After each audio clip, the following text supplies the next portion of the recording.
This is Michael Cowen, and welcome to Trial Lawyer Nation. You are the leader in the courtroom, and you want the jury to be looking to you for the answers. When you figure out your theory, never deviate. You want the facts to be consistent, complete, and credible. The defense has no problem running out the clock. Delay is the friend of the defense. It's tough to grow a firm by trying to hold on and micromanage. You've got to front load a simple structure for jurors to be able to hold on to. What types of creative things can we do as lawyers, even though we don't have a trial setting? Whatever you've got to do to make it real, you've got to do to make it real. But the person who needs convincing is you. Welcome to the award-winning podcast, Trial Lawyer Nation, your source to win bigger verdicts, get more cases, and manage your law firm. And now, here's your host, noteworthy author, sought-after speaker, and renowned trial lawyer, Michael Cowen. Today on Trial Lawyer Nation, I have attorney Ben Newman out of Austin, Texas. Ben is a younger attorney, but he just got an incredible verdict in a really, really tough jurisdiction on a case that was not a slam dunk. And he's agreed to come on and talk to us about how he did it and how he got himself to the point where he could do it. Before we start talking to Ben, as always, I want to give a shout out to LawPods. LawPods is the company that produces and edits and distributes this podcast. They make it so easy. All I have to do is talk to people like Ben, and they do all the rest of the work for me. So if you're thinking about doing a podcast, and I think you should if you want to grow your practice, I highly recommend LawPods. That being said, Ben, how are you doing today? I'm doing great, Michael. I'm so excited to be on. I'm thrilled to be on. I listened to the very first episode of Trial Lawyer Nation with Josh Parton, and I just remember the first time I saw it come up on my email feed.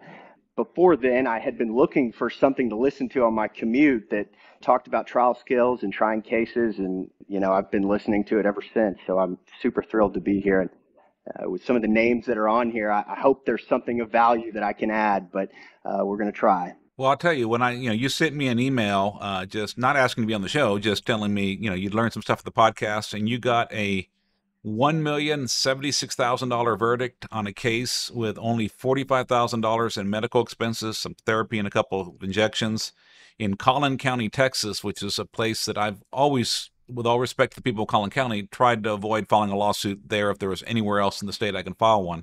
Man, I want to learn from you. I want to figure out how you did that. So thank you so much for coming on the show. But before we get to trial, tell me a little bit about you. Well, so I'm a father of one. I have a 3.5-month-old baby, wife, Elizabeth, who I love very much. It helps me out with trials and gives me the non-lawyer perspective, which we all kind of need sometimes. And I love trying cases. I wanted to try cases from the moment that I decided to become a lawyer. And from that moment on, everything that I did in my career was to prepare me to be a trial lawyer. And so I'm just really, and so I'm thrilled to be trying cases now and to be on this podcast with you. So how long have you been out of school? So I have been licensed for 6 years. I've been out of law school for 6 years, about 6.5 years. I'm pretty young still, many would say, but I've worked hard to get trial experience and to learn and to read all the literature and use all the tools that are out there. And did you start off on your own, or did you start off working with someone else? So when I started off with a defense firm, and they promised me immediate trial experience. And so I took that and tried a number of cases with them. And then from there, I went on to another defense firm and worked on some bigger cases. And then I was working on this wrongful death case while I was at that firm. And actually, it's funny. This is the dram shop case that Sari Delamotte worked on a while back. And at the time, I didn't know she was on the other side. But I was working on that case, actually. And after hearing some of the stories of the plaintiff, the wrongful death beneficiaries, that sort of thing, is really when I decided, okay, I'm going to make this jump. I'm going to the plaintiff side. This is the time. These are the people I want to be representing. So that's kind of how it really started for me, jumping over to the plaintiff side. I always wanted to do it. I'd always wanted to be on the plaintiff side, but overall, I wanted to try cases. So that's really when the time came for me. And I had met with a number of people leading up to that point, and figured I could probably get some pretty good referrals to get me started. And so I just jumped ship and started on my own. What was it about the plaintiff side that attracted you? Well, I like the idea of like going in and trying to win and get recovery for somebody who's injured, as opposed to representing kind of a faceless client, if you will. Especially in that case, I really saw what some of these things can do to people, and I really wanted to help them. And I just found it to be a lot more exciting. I just expected that it was going to be a lot more exciting than working on the defense side. And what made you decide to go out on your own instead of trying to, go into another firm, maybe a plaintiff's firm? Well, so I had talked to a number of people, and so I knew that I was going to be able to get some cases to get me started. Shortly after I went on my own, I got a pretty big plaintiff, actually a breach of fiduciary duty case, and the firm had just lost their litigation associate, and and it was a contingency case. They didn't do that much litigation, so they were really looking for a second chair and somebody to go help get that case ready for trial. And so I was able to get in on that case, and the case ended up settling. So that is kind of what gave me my start. So I was working on that for quite a while, and then while working on that case, kind of cultivated some referral sources and was able to bring in some cases and represent some really good clients. And if you don't mind me asking, going out on your own after spending a few years at two defense firms, what did you do to cultivate referral sources? I called up people that were good trial lawyers. Honestly, I cold called a couple of trial lawyers, and some of them are some of my really great friends to this day. And they just put me in touch with people and had lunch with me. And of course, they like to talk about themselves, and they would tell me about trials that they've been involved in. And, I just had a blast listening to it, and they probably understood that I was genuinely interested. And that's kind of just, how it all started. And, I was considering going to a couple of plaintiff firms actually here in town, here in Austin. And after I decided to go on my own, I got like the full support of those firms. And, they've sent me some cases, and they've been great partners ever since. Well, that's great. There are so many, not everyone, but there are so many plaintiffs' lawyers that have this abundance mentality. There's plenty out there for all of us, and your Right. success does not detract from my success and vice versa. And it's so nice to hear that that's still happening out there.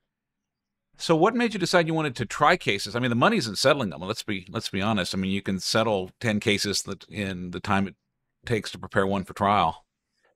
Yeah, so it's hard to really put my finger on where the fascination for trial came from. When I was a child, when I was a younger teenager, my family watched a lot of courtroom dramas, and so maybe the thrill for the courtroom developed in me subconsciously early on. But far back as I can remember, I always wanted to do this type of work.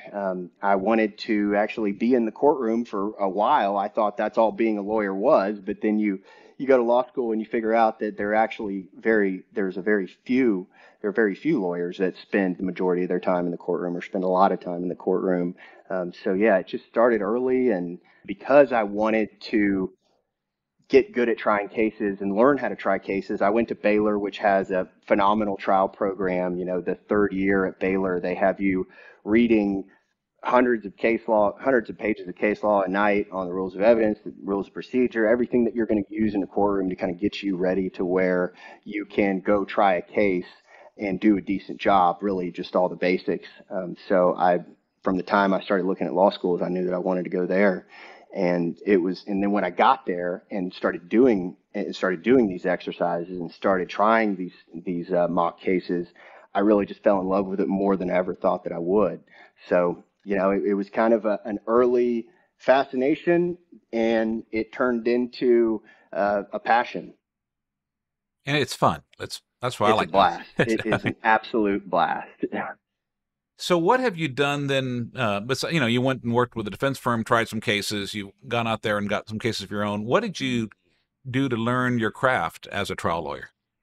So honestly, I told you at the beginning of the podcast, or maybe it was before we got on, that I was looking for something to listen to because I had a commute and I was trying to find podcasts that would talk about, or anything. I mean, YouTube videos, whatever, anything that would talk about trial skills and trying cases.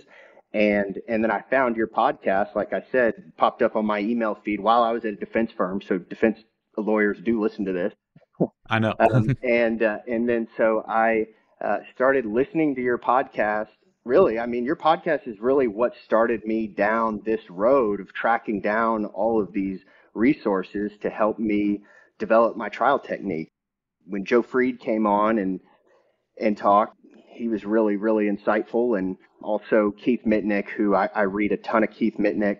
That's really what kind of gave me the courage to go ask for a lot of money in these smaller spine injury, herniated disc cases. I mean, everything that I do in the courtroom can be traced back to something that I've read or something that I've seen on Courtroom View Network. Of course, Rules of the Road, advanced depositions by the AAJ, Paul Sculptor, and those are like the basics, right? Those are the first ones. Yeah. And I think you even said on this podcast that those are the first ones that you want to read. So I did that. And then also and then of course, Don't Eat the Bruises. I've listened to all of Keith Mitnick's podcasts, and I applied a lot of his techniques in this trial. I've read David Ball, Damages 3 and Damages Evolving. I use David Ball's outline for opening statement. I think it's a really, really great way to kind of compartmentalize all of the pieces that you need to get in front of at the very beginning of the trial. And then also I watch a lot of Mark Lanier on Courtroom View Network. I've listened to the entire J&J Asbestos talc powder trial. I think he does a really great job with witnesses. And so, I love how he really does a great job of, one, talking in present tense, and he does a really good job of keeping the jury on track. So he'll start his examination and say, all right, we're going to make these stops today. Stop number 1, we're going to talk about, expert, your qualifications and your background and why you're here talking to us about this. Step number 2, we're going to talk about the source and the cause of the injury. And then step number 3, how long is the injury, that kind of thing. It gives the jurors a really good roadmap, and it helps them stay on track, because if they miss something, it can be critical. So I use a lot of Mark Lanier in my evidence presentation, and there's countless more that I could talk about. But yeah, I mean, I've done everything that I can to kind of get myself ready. And also Trial Lawyer University, I watch a lot of that, and listening to lawyers break down trials that they've done before. That's super helpful too, because it kind of helps. Like if you watch it on CVN and then you watch it on Trial Lawyer University, it tells you, why they're doing what they're doing, and that can be really helpful too. Have you been to Lanier's seminar yet? No, I have not. And I'm not the best at going to the seminars. My practice was born in the pandemic, so a lot of my prep is just done listening to, actually watching trials, reading transcripts of other great lawyers that are not like really that well known, but they're some of the best lawyers out there. Some of the lawyers that were involved in the hog farm cases, are really good. And I read that transcript. And yeah, so a lot of what I do, a lot of my prep is just done in front of the computer and reading books and meeting with people. But that is one thing that I need to do a little better job of is getting out there to the presentations and seeing them live and stuff. I got a lot of real practical. I bought an IPEVO document presenter. I changed some things we did with witnesses. I'm doing more between Sari Delamotte and Mark Lanier. I'm doing a lot more drawing and creating in person as opposed to having everything pre-prepared and beautiful with an artist.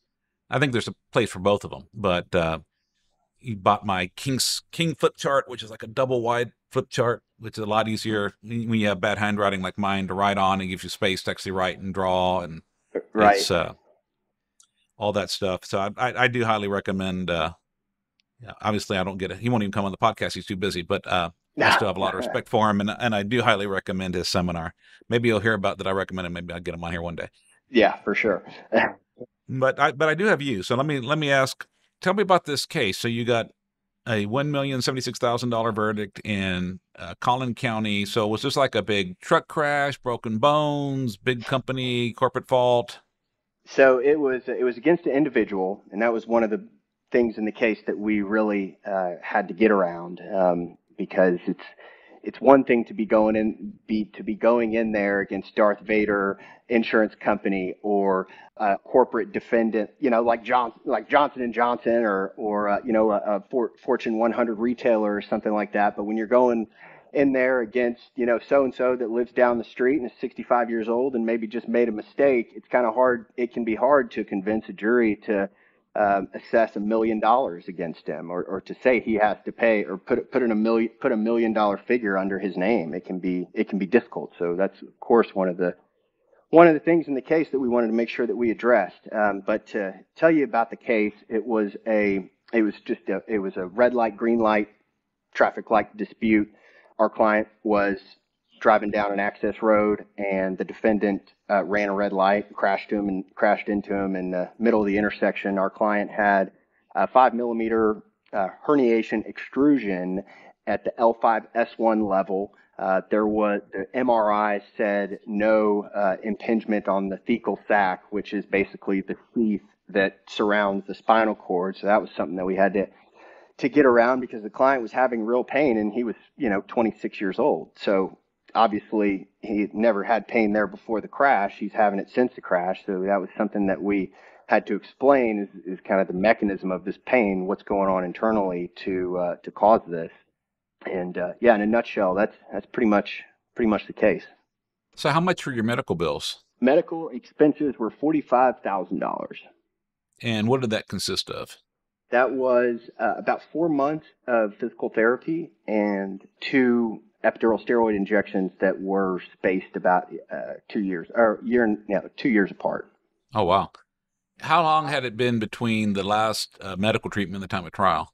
Well, so the second injection was shortly before the first trial setting, which is when I came in. I mean, this was not my case from the beginning. One of the things that I'm really trying to do with my practice is get to where I can parachute into cases late before trial and go help out lawyers that could use a hand with their cases.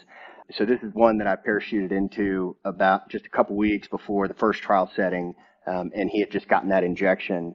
Then the second trial setting was November, so I'd say it was about 4 months or something like that. How bad was the property damage? The property damage was pretty bad. I mean, these on an access road and under a traffic light. I mean, you're usually going to have a pretty high impact collision. So the property damage was pretty bad, which a lot of times that's a lot more than what you're working with. So that was a good fact for us, is the property damage was pretty significant. The car was totaled. There were some pretty compelling photos of the property damage. So that was one benefit that we did have. What was the reason the client went so long without? I mean, he got one shot and then went over a year until he got another one. Well, so with the ESIs, you can get them like 1 to 3 times a year. It just kind of depends on the relief that you get. Also, the client, he had moved, and just like everybody else, like he was trying to get on with his life, and he had moved to a different place, and so he was kind of far away from the clinic. And this was also during the pandemic, so a lot of stuff was closed. Yeah. The pain management doctor said, I mean, there were people that I didn't see for years, for 2 years, or I'm just now seeing that were here the last time in mid 2020. So that was a lot of it. He was doing a lot of at home exercises, and that was one of the issues that we had to explain in opening statement, and then also, especially when we put our client on direct, and we asked him, what were you doing during this time? What were you doing for your injury? And then he walks through his entire daily routine, which was really compelling. And it was stuff that you just can't make up. That he wakes up, he stretches, takes his dog on a walk to loosen out his back, and then he goes to a job that he took so that he would have the freedom to stretch at his job. And there's just a long list of things that he did in order to help himself and kind of use some self-help mechanisms. And I think that was really helpful to the jury, because as much as a lot of people think that that the jury wants to hear about the client complaining and talking about how much it hurts and how many problems there are. The jury, that's what they expect to hear. I mean, they expect to hear people come in here and complain and talk about how bad they have it. But for this client, what I really wanted to make sure that we did was talk about what he's doing to help himself. And It really worked, because after the trial, it's the craziest thing. So after the trial, after we get the verdict, the judge lets the jurors out, tells them that they can talk to us if they want to. And a lot of them were kind of hanging out right by the exit doors. And we walk over there, and they literally have a box of like some kind of baked goods. And I guess they got it for our client because they gave it to him. And they were just like, can we see the client? Can we talk to the client? And then that's awesome. Austin, the guy I tried the case with, who did a phenomenal job with voir dire and some other parts of the case, both he and I were, we would want to talk to the jurors right after and ask them about everything that they thought about the trial, but we just didn't want to ruin the moment. The client, got choked up. I got choked up. It was a pretty special moment. That's incredible. I've never heard of that happening. That's really incredible. I want to go back a little bit, ask a little more about the trial. So you said it was a red light, green light. Was there a dispute as to who had the red light? Yeah, there was a dispute. It was a, he said, she said thing. Like, our person said it was green. Their person said it was green. It's interesting. So we had a third party witness, just somebody who was traveling behind the defendant, that said he saw the defendant run the red light. So we had that on our side. But what we had that was more important than that, and after I talked to one of the jurors, I called one of the jurors after the trial and talked to her, and she was actually an attorney. But one of the things that we did have that really helped us was the defendant in his deposition admitted that there was a vehicle right next to him approaching the intersection with him, basically, like right before he proceeds into the intersection. And since we got that fact in through him, it was really helpful because our client was coming from the defendant's right-hand side. So if the defendant's light was green, you would think that the car that's approaching the intersection with the defendant would have gone into the intersection and been involved in the crash instead of, the client, the defendant and our client, right? But since we got that fact in through their witness, through their client, the jury it completely sold the jury, and it was important because we called him adversely. We got that fact out on cross adversely, and he was the second witness that we called. So it was something we were able to establish early on in the trial, so we could talk about damages for the rest of it.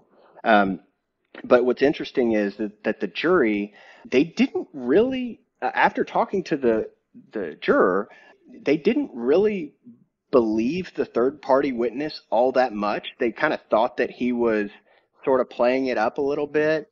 And, he had just been cut off by the defendant, apparently. So there were mixed views about him in the deliberations room. So that fact admitted by the defendant that there was a car directly next to him approaching the intersection was integral in getting the liability verdict, which we kind of thought we had in the bag, because we had a third party witness who's disinterested saying that the guy ran a red light. But sometimes that's not how it works. Well, it's good someone thought to ask those questions. I mean, it sounds like someone took a good deposition and said exactly what was there. Were there any other vehicles around? I mean, right. Setting that scene and not just, well, I got an eyewitness, I'm not worried about it. I think the truth can kind of come out when people, even when they're trying to lie, it can come out when they give the other details. Right. Yeah, Austin did a great job of that. And I was really, because I did the cross-examination. So when I was looking at that transcript, I was really thrilled to see that, because sometimes when you jump in late, there's stuff that you would have done differently, and but he had worked the case up. He did a phenomenal job, so that's always nice. It's always helpful. Absolutely. So on proving liability, so I'm figuring you called the eyewitness first, the defendant second. Yep, that's exactly right. Yeah, and we did that because David, like what David Ball says in his book, he says that the first witness that you want to call is the witness that can confirm the most facts from your opening statement. That way, you're keeping the jury on track, and you're keeping your promises, and you're doing it quickly when they're paying the most attention. So that was kind of the thought behind that. And then we called the defendant. And then obviously, like Roger Dodd says to do, we just had him admit all of our good facts that we could. And then from there, we just rolled into damages. It's actually funny because we wanted to put the experts on right after, and one of them and two of our experts weren't there, and we were kind of getting towards the end of the day, and the judge was like, all right, call your next witness. And I was like, well, Your Honor, they're not here. We didn't expect to have to get to them today. And she was, and we were like, we don't have any witnesses. It's 4:00. I think we can adjourn for the day, or could we adjourn for the day, and then put the rest of our evidence on tomorrow morning and hopefully be done early tomorrow. And she was like, well, I see a client, and she was pointing at I see a witness, and she was pointing to our client. And so, but it actually turned out, it worked pretty well because we were able to put him on and have him just talk about the liability stuff and then save the damages for later after we called the experts, talked about the medicine and all that stuff. So did you call your client twice then? Yeah, exactly. Okay. And I got the judge to agree that, look, he's not going to be cross-examined today. And so this is just, we're just going to go through his direct until 5 p.m. and then we'll continue the rest of it tomorrow. So it actually worked out kind of nice because nicely because the jury got to hear from our client so early, and he did a really great job, and the examination went really well. And we just talked about liability, and then liability was done after that day, and we got to kind of move over to damages the next day, which was kind of a nice little segment. So did you submit the medical bills in this case? We did. I'm usually against submitting the medical bills unless we're talking about like a non-permanent injury that has that's complicated and has a lot in medical expenses and not a lot in pain and impairment, future pain and impairment. But here we did submit the medical bills, and everybody has their preference on that. And when I'm coming into these cases late, I always give the originating attorney the kind of the final call on a lot of things, because they're the ones that have the money in the case. They're the ones that worked the case from the beginning. So reasonable minds can disagree on those kinds of things. And I just didn't really feel that the medical expenses were going to anchor us, because I really believed in our client. I believed in the jury, and I thought that our client had a really great story. And, there were ways that we addressed it in opening. We say, look, medical expenses are $45,000, but that pales in comparison to the pain and impairment that he's had to deal with and what he's going to have to deal with for the rest of his life. And I think the jury understands that. So that's kind of how we worked through that issue and anticipated a possible anchoring of the verdict through, use of medical expenses. And was there any dispute as to whether the amount of the medical bills were reasonable? There was, actually, and I hate that because it's so boring, and I always like to give the jurors some entertainment, and I want to be talking about the most important parts of the case, like the future pain, the future impairment, the reason we're going to be asking for millions of dollars. But there was a lot of cross-examination on that topic. The other side did not have an expert, a controverting affidavit expert, because the bills were low, right? I mean, $45,000 it's not that much. So they did not have a cost expert controverting. They didn't call anybody to controvert the bills, but they tried to cross-examine our pain management doctor on it. And, our pain management doctor, he doesn't really put together the costs and everything. So there wasn't really much to cross-examine him on. And this is what was charged for the medical expenses, and they didn't present any evidence that it was unreasonable. So, it didn't turn out to be a really big issue, and we really kept the attention off of that for the most part. Each year, the law firm of Cowen Rodriguez Peacock pays millions of dollars in co-counsel fees to attorneys nationwide on trucking and commercial vehicle cases. If you have an injury case involving death or catastrophic injuries and would like to partner with our firm, please contact us by calling 210-941-1301 to discuss the case in detail and see where we can add value in a partnership. And now, back to the show. So how did you frame your damages in your opening statement? So there were a couple of things that I wanted to get in front of. First, I wanted to get in front of the idea that our client doesn't look injured. A lot of times these spine injuries, kind of like TBI, they are invisible injuries. You can't see it. You can't see the pain on the person, right? Everything is kind of, the pain is beneath the surface. And so I really wanted to get in front of that in opening statement. And so what I did was I used an analogy that is in David Ball's Damages Evolving book that says that your primary job as the jurors is to be an appraiser and to appraise the value of this, the damages to this human being.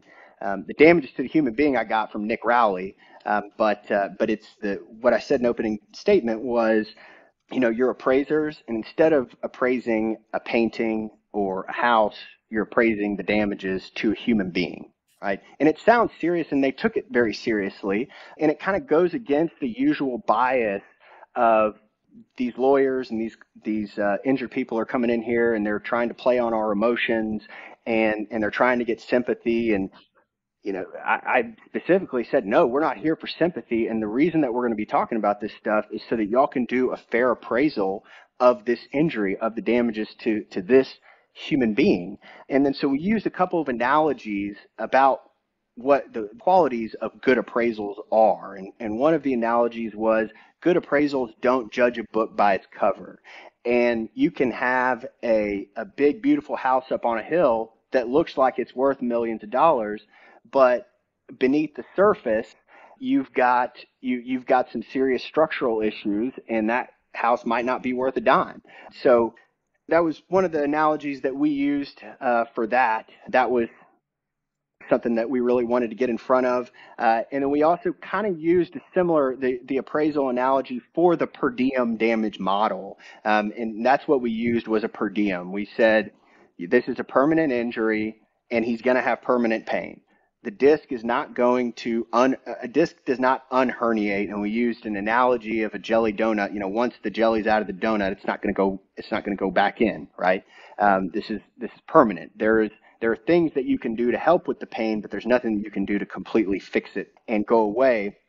And so for the per diem damage model, as a lot of the listeners know, a per diem damage model is just where you argue, or where your damage model is that this person's going to have pain for the rest of their life. They should be compensated for it moment by moment, hour by hour, because that's how they're experiencing it, right? And so in order to use the per diem model and to kind of orient them to that, first use the appraisal analogy to say good appraisals are detailed and comprehensive, right? They take into account all the details, and that's why we're going to be talking to you about the details of this case. And he's going to have and then I used what Keith Mitnick says a lot, saying we're talking about a lot of pain over a lot of time, right? And used the pilot light pain analogy that Keith Mitnick often talks about, the analogy that says that the pain is like a pilot light. It's always flickering in the background. And depending on how much the person, depending on their level of activity, that pilot light can flare up and then flare back down. The more they move around, the more it flares up. Or if they're completely still and not moving at all for a long time, then it flares up again. So those were some of the analogies that we used in order to orient the jurors to that per diem model, and I think it was pretty helpful. And when we talked to the jurors afterwards, they really were expecting for us to ask for a lot more money, and and so they were pretty surprised when we said like 1.1 or whatever it was. So yeah, that was kind of how we got in front of that issue. Did you state a number in opening, or did you wait for closing to give your numbers? I didn't state a number in opening. I just said at the very end that the evidence is going to show that this case is worth well over $1 million, and left it at that, and then let him kind of let Austin fill in the per diem model during closing, which he did a phenomenal job of.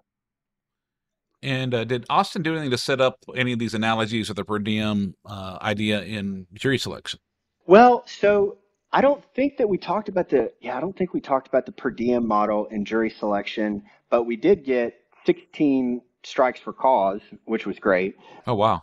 Thanks. And and it wasn't me. Austin did the questioning, and then I did the note taking, and then I argued the cause strikes, which I think is a really great way to do it. To have like two people on it and like strategize about the questions that you're going to ask, and then have the person that's actually sitting there watching the whole thing go down, write notes and then prepare the argument for the 4 cause strikes. And I really wanted to do that, and so he asked some good questions that we were able to get a lot of jurors stricken through. What were the main sources of the cause strikes? What were the kind of big topics? Well, so this is a big one, and this is one that we came up together. This is something that David Ball talks about a lot.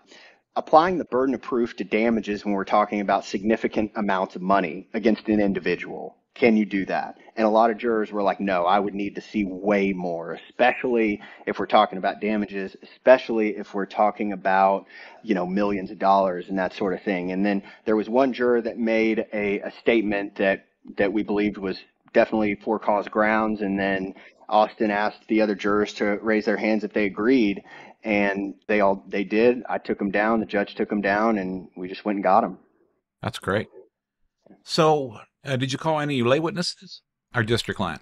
We did. So we called 2 lay witnesses. Of course, the eyewitness, but we called 2 before and after lay witnesses that we called the father, and we called the partner. And our client was a gay man, and the partner was really helpful because he could tell us kind of the day in the life and the effect that it's had on their relationship and those things that a partner would observe. So it was really, I think that was really helpful. That was an important piece of the trial.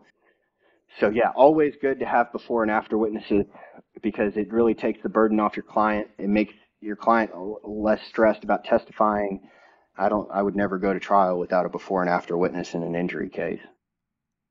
I agree. I'm so happy to hear that you made the effort and investment to call doctors, because I see too many people just try to, they want to go cheap and they don't understand why the juries go cheap. You got to, and finding those before and after witnesses. Collin County, I know it's not as deep red as it was. Did you find the gay man issue, was it all an issue with the jury, or it just doesn't matter anymore? It didn't matter at all. We talked about possibly addressing it in voir dire, but we decided to just go ahead and leave it alone. We thought that we could identify the jurors who would have a problem with that through a lot of the other questions.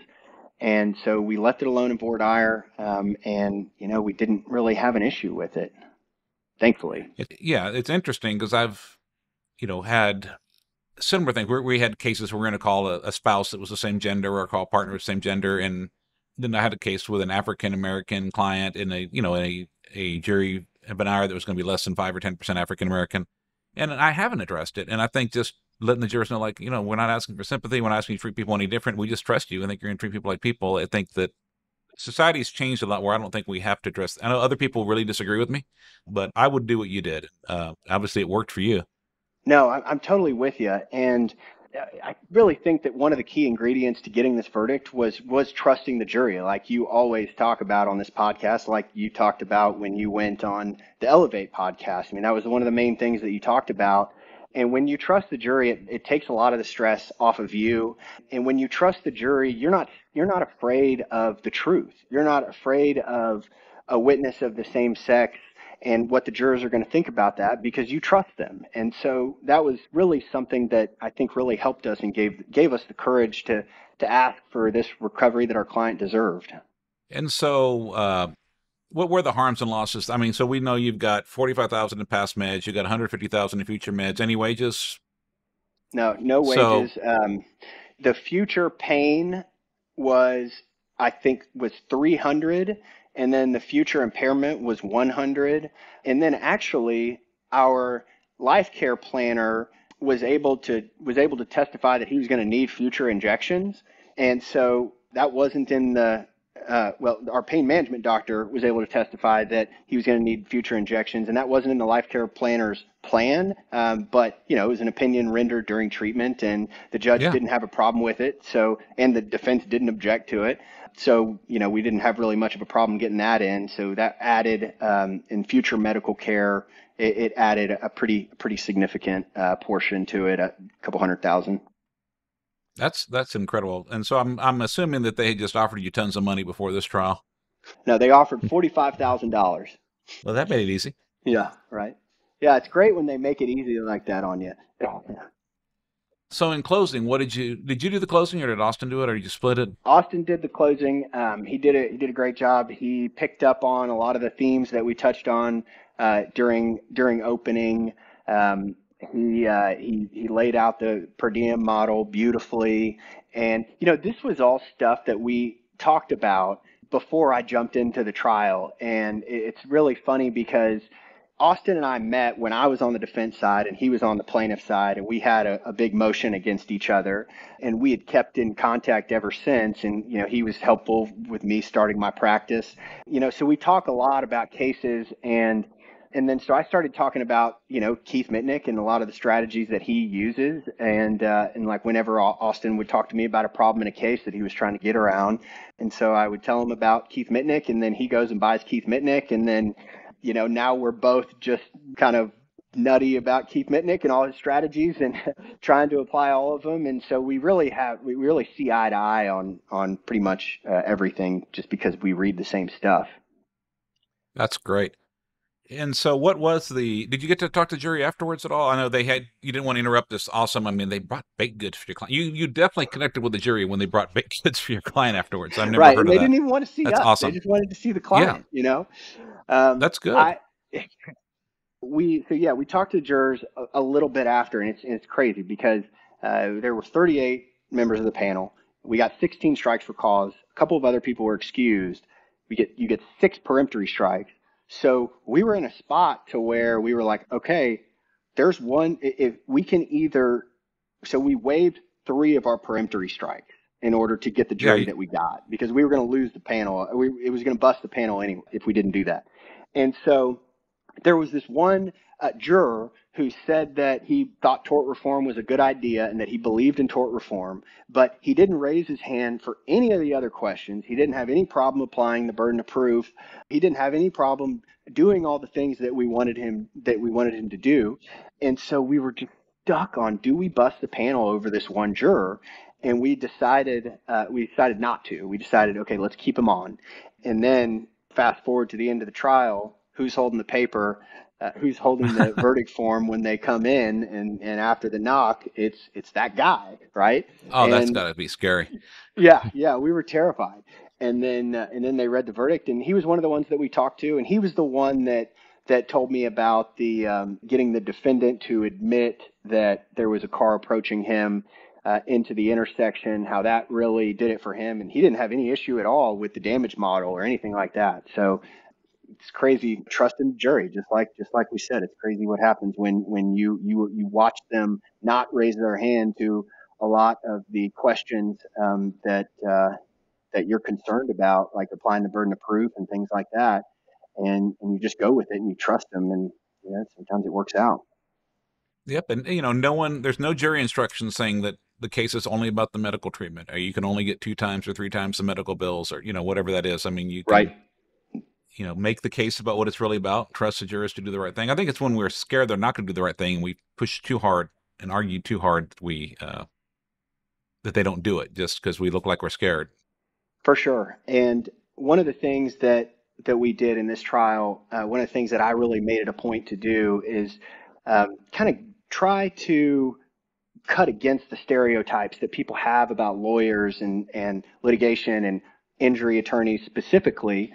They expect that you're going to come in there and fight with the other side, not be able to agree on anything, not be able to get along with the other side, with each other, with the judge, and that it's just going to be this whole mess, and nobody can agree, nobody can get along, and everybody's just kind of being rude to each other. And I made it a point to be as positive as I could be and be as nice and polite to everybody in the courtroom as I could possibly be. The defense lawyer, she was very contentious. She made every possible objection. The judge overruled them all. She did everything she could to try to derail the trial. And, a lot of people get upset about that. I found that it was a lot easier to just be nice to her. And, people expect you to react a certain way to that, and when you don't give in to those stereotypes and when you treat them politely, it's really helpful. And also you tell yourself, like, she's just doing her job, right? That kind of helps you stay sane. She's just doing her job, and she's doing it the best way that she knows how. Like, she's not a bad person. That's just her strategy. And sometimes that works for people. And so you don't get upset. You're nice to everybody and cut against that stereotype. So we really made it a big point to not do that. What I try to do is just, and I'm not saying I never slip, 98% of the time I don't slip. And I just remind myself, this is a gift from the other side. Every time they're being obstructionist, every time they're overly objecting, they're making everything difficult. They're showing the jury that they don't trust them, that they don't want the jury to know the truth, that they're scared of the truth, and they're showing who the bad guy is. And so I'm trying to just remember, like, it's a gift. It's a gift. Don't get mad. It's a gift.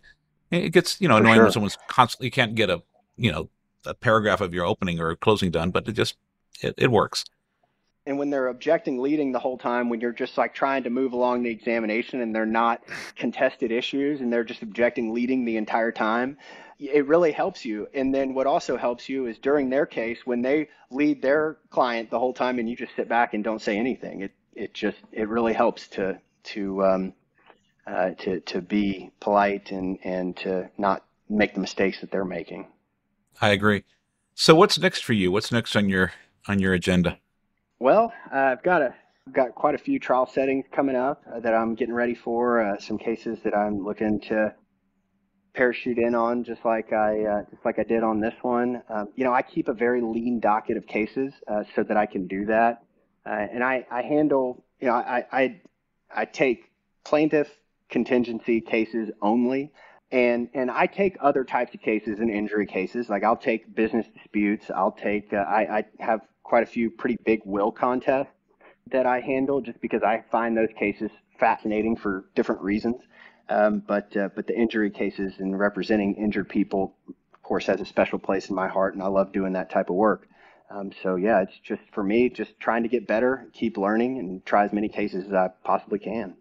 And if someone wants to talk to you, or maybe even someone's got a case that they could, they thought, well, maybe Ben will come and help me get $1 million verdict on this case. That sounds fun. How does someone find you in the world? Sure. Just, you can call my cell, 361-438-1073. Or you can just shoot me an email at ben@B as in boy, N as in Nancy, AAlaw.com. And then, yeah, I'd be happy to talk to you. Or if you just have a case that, you have some things that you are concerned about and want to just talk strategy on how to address them, during opening and during the witnesses and the evidence, then I'm always happy to talk about that too. I absolutely love doing that. So happy to do that also. Well, thank you. And we will have Ben's contact information in the show notes. Ben, you have both inspired me to want to go out there and try some more cases. And then when I got your email saying that you got things from this podcast that help you get that verdict, it just really warmed my heart and it made me so happy. And so I really want to thank you for reaching out and for agreeing to come on and share your victory and share your knowledge with us. And so thank you so much. Thanks, Michael. Thank you. And yeah, it was great to finally meet you. I've probably listened to 100 hours of your voice.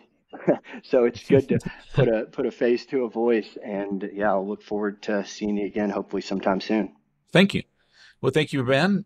And thank you all for listening. One last thing I want to pitch. I am having, if you want to put a face to a name, I am having my Big Rig Boot Camp, our annual seminar here in San Antonio, Texas on June 13th.